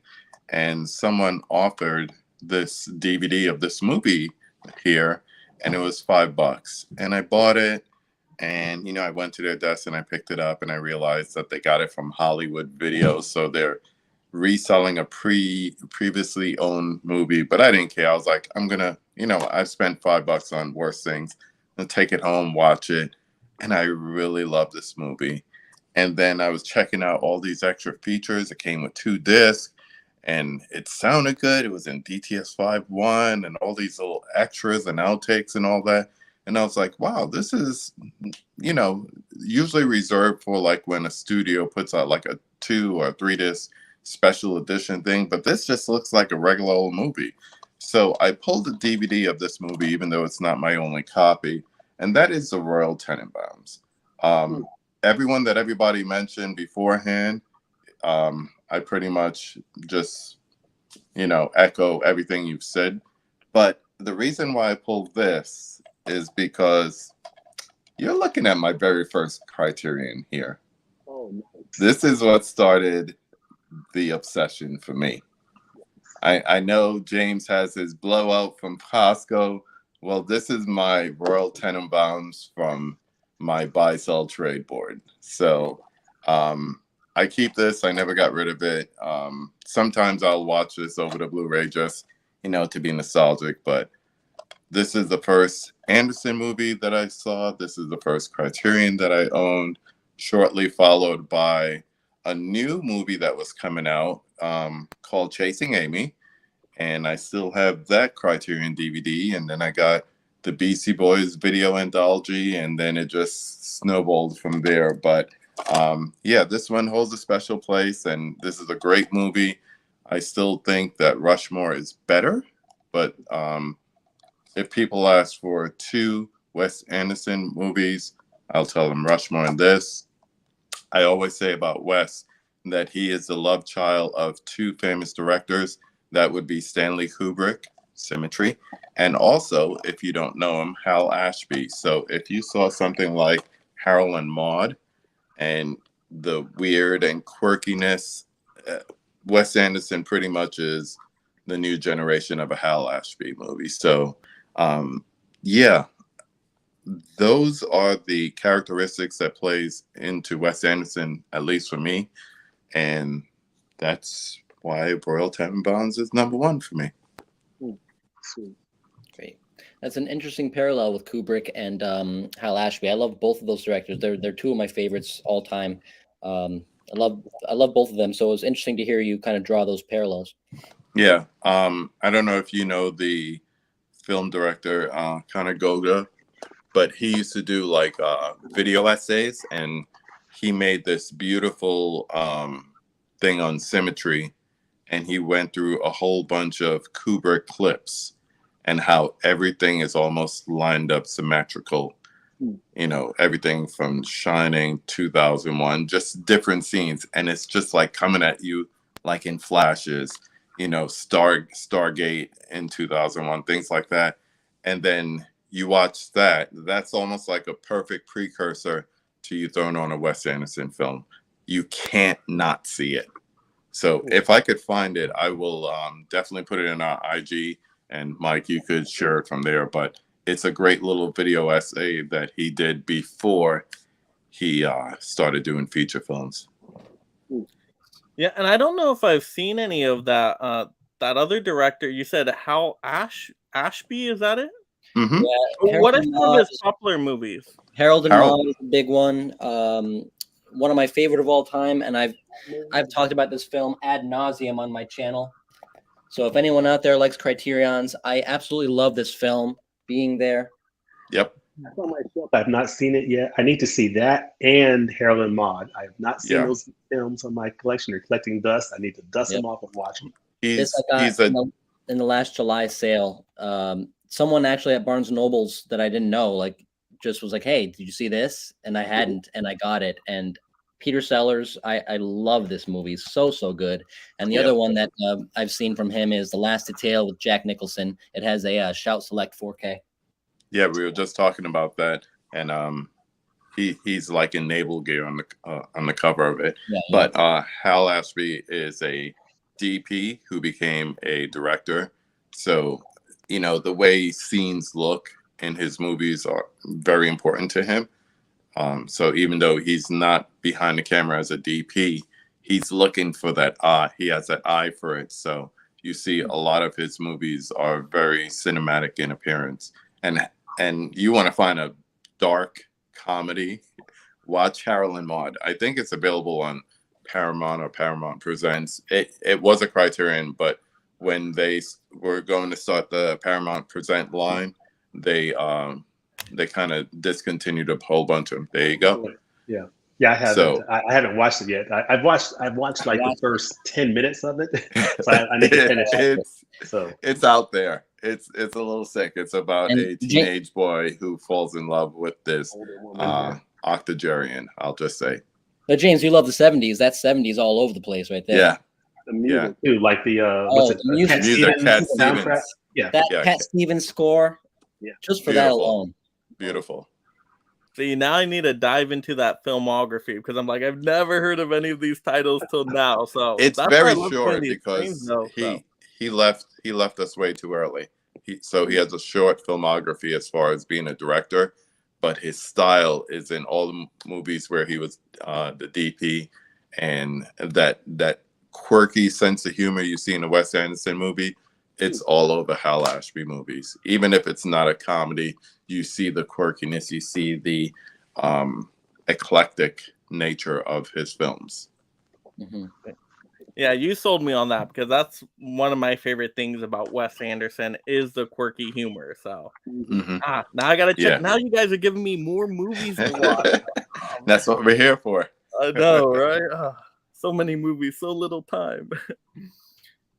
All right, Vin, what do we got for first place? All right. So when you do a ranking, oftentimes the one that you like the best you might know it's not actually the best film. And I don't necessarily think this is actually better than some of the other ones I mentioned. But for me, it has that something about it that I just always have so much fun with. And that is his directorial debut with Bottle Rocket. I just have so much fun with this film. It was maybe the second or third Wes film that I found. And interestingly, this almost feels like an indie film because the budget, you can tell, is kind of a little bit lower, but it has Owen Wilson, Luke Wilson, and someone else I don't know, Robert Musgrave, as these three guys, and they come up with this harebrained scheme to knock off a used bookstore. And man, you see early Wes all over this thing with Owen Wilson in particular. Owen Wilson stands out like this, like a shining beacon. Like, he's so ridiculous, over the top funny in this film. How he kind of plans out these what do you want, criminal activities that they're going to go do. So they end up robbing this bookstore, and they go on the lam, and they're staying at this hotel, and things happen, and Luke Wilson's character falls desperately in love with this woman who doesn't even speak English at this motel off the side of the road. And it's just such a fun little quirky adventure that again feels very indie in a sense, and it's his directorial debut, so inevitably you're getting hints of what's to come with Wes Anderson. But it's interesting to see him at this very early stage of his career. But I think why I like it so much personally is Owen Wilson. Even at the end of the film, I don't want to spoil it more than I maybe already have, but he's just very, very comedic, very, very funny. The character of Dignan, if you've seen this film, that's him, shooting off a bottle rocket right there over here, but just a very, very, very, very fun film. Again, I can acknowledge that it's not his best piece of work, but if I'm just like hanging out, want to pop in a Wes Anderson film and just vibe out and have some fun, most of the time I might very well go to Bottle Rocket. So I wanted to show it some love. Yeah, I still need to see that one. I still need to see it, but the trailer made it look like a really fun premise of a movie, so it caught my eye. Yeah, I like. Good call. Is that another just kind of like easy watching one then on that Yes. same Rushmore type of level? 100%. It's like just three guys just on this journey of misadventures. Oh man, that sounds awesome. And then Owen Wilson, like you said, sounds like a good recipe. He's for so a movie. good. He's so good in it. All right, James, first place. All right, first place for me. This has probably been my favorite of his for a long time. Is the Grand Budapest Hotel. I love the world that I feel like I'm in watching this movie, and it's like it's set in a fictional European country in the early 20th century. You're at this Grand Budapest Hotel, and then I love the story. Ralph Fiennes as this hotel an employee, and the young boy, the bellboy, and F. Murray Abraham sort of telling his story. I guess telling the story of his beginnings or what have you, and this family fortune. It's just a really interesting story, the way that he lays his story out. But I love the way that this film looks. I like the colors, and just the production design of this movie just really pulls me in. I just love the aesthetic of this film, and it's just a film you feel like you can just live in. So really love the Grand Budapest Hotel from Mr. Anderson. And it's a nice digipack from Criterion, so really like the packaging of this particular release. And you have this nice colors on the inside there of the hotel, and so yeah, I dig it. Really good one. All right, and then for my first place, and I wish I would have grabbed the book to go along with it, but you guys know what it is. Fantastic Mr. Fox. I just really like how all the characters are so relatable in this movie. Even though they're animal characters, they have human emotions. They act like humans in a certain way in terms of their conversations, like they're playing sports. You got the little fox that wants to be like Mr. Fox. Mr. Fox, is going out there and trying to do all these heists and stuff, but his wife doesn't want him to. So you got the marriage drama between them two. So very real human stuff going on within this story.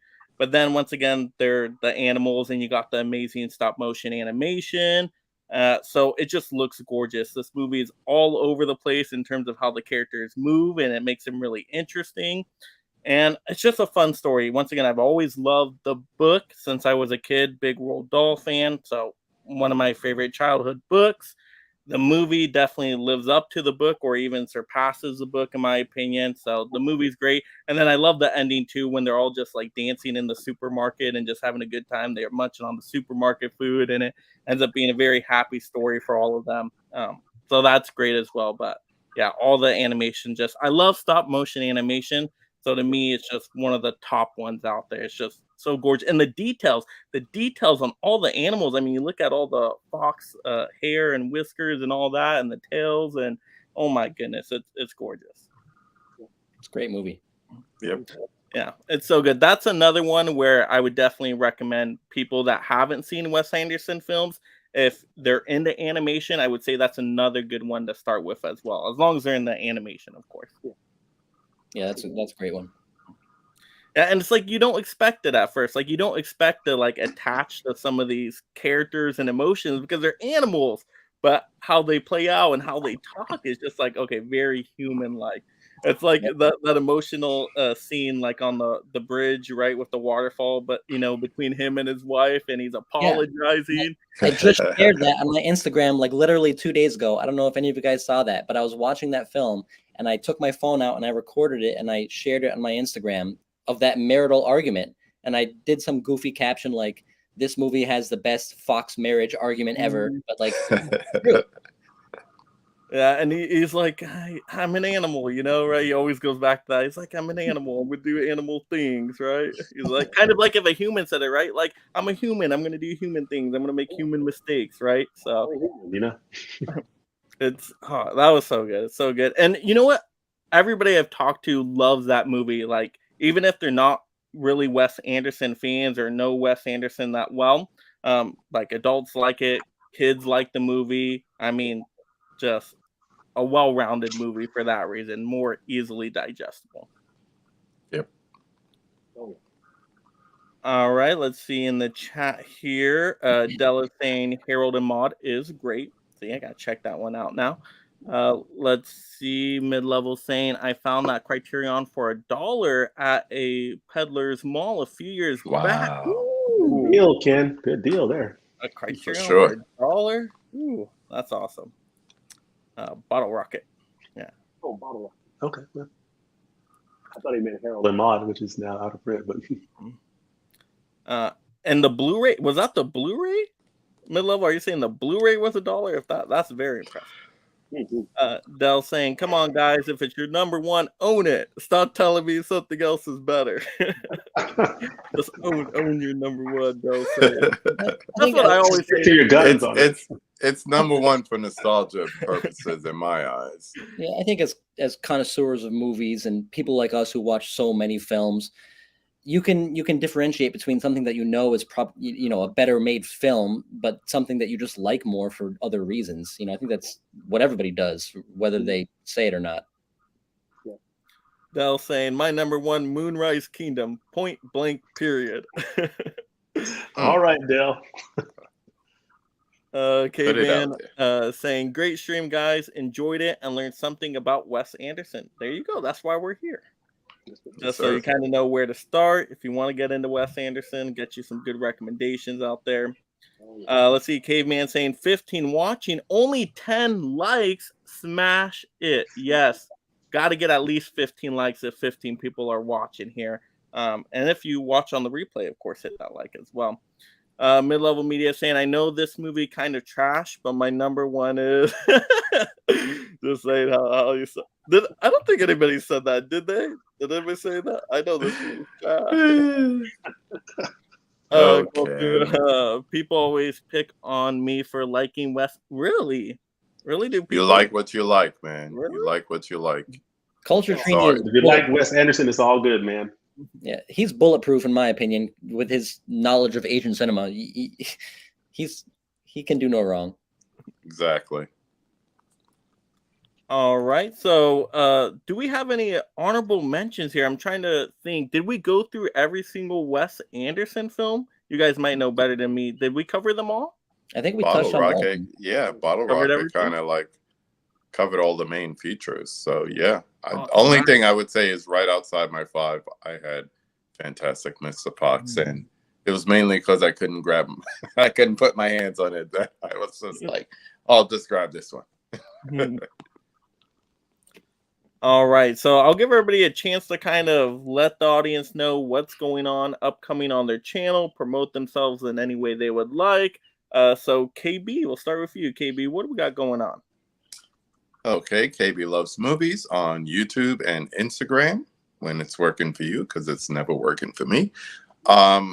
Over a year ago, my third guest was this lovely gentleman from a channel called 20th and 21st. And it was before I ended my conversations with this thing I like to call the 5 takes. It's 5 questions I ask every guest.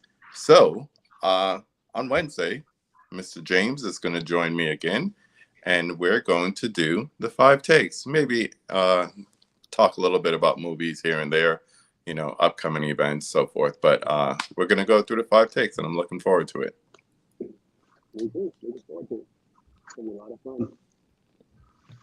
Yeah, those conversations, KB, I got to give it up to you, are always a fun time. Every time I listen into it, they're always so entertaining.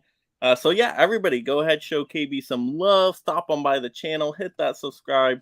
And yeah, all the links for everybody's channels in the description below. Definitely show them all some love and visit them. But yeah, I love the conversations. And you always get to learn about new people too in the community. That's another thing I love about that. It's like, oh wait, maybe I haven't heard of this person before. You learn about them through the conversation, and then you go visit their channel and you're like, oh, even more awesome content. So such a fun thing for the community. Thank you. Epic meetup this weekend, KB, with that whole gosh, Bob and everybody. I mean, that was epic, man. Yeah, we've been talking about that for too long and planning it.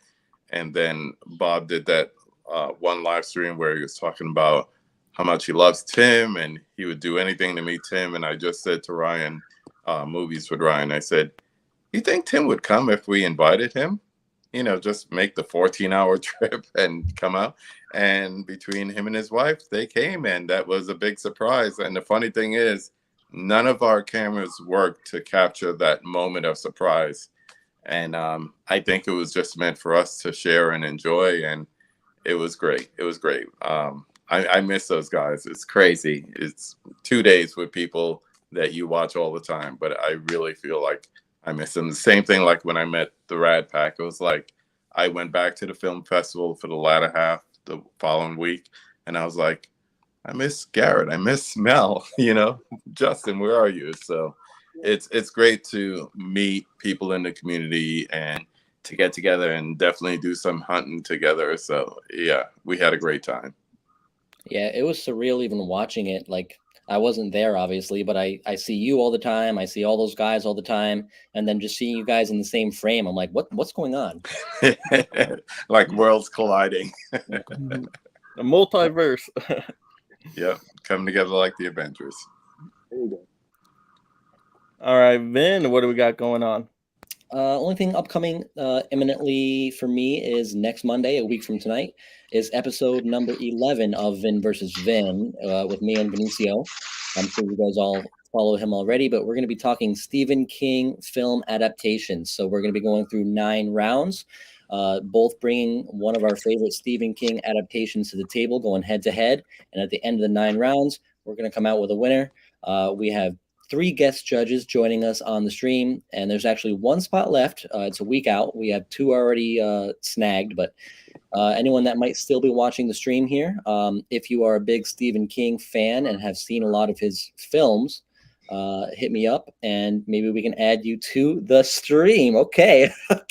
You got somebody, Vin. There you go. I saw it right before I came on. I was like, okay, I got to hit him up. Oh, I got to get on this live stream. So yes. Vin, I've read enough books.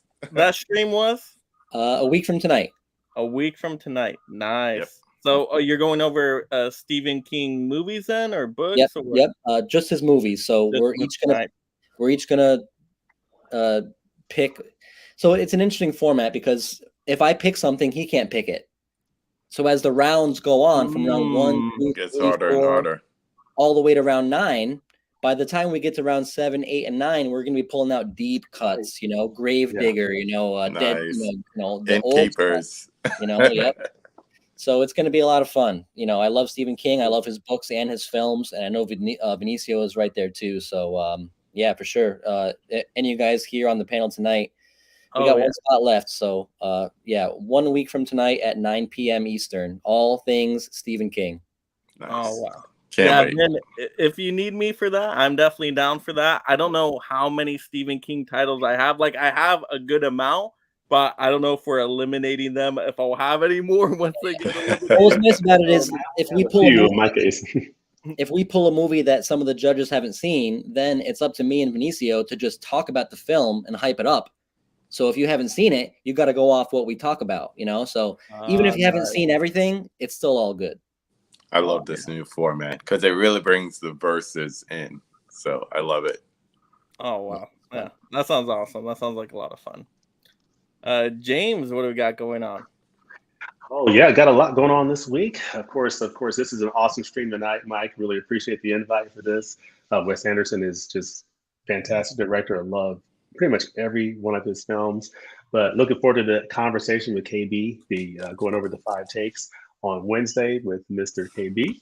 And tomorrow I actually have a Criterion with the sale coming up in a few days.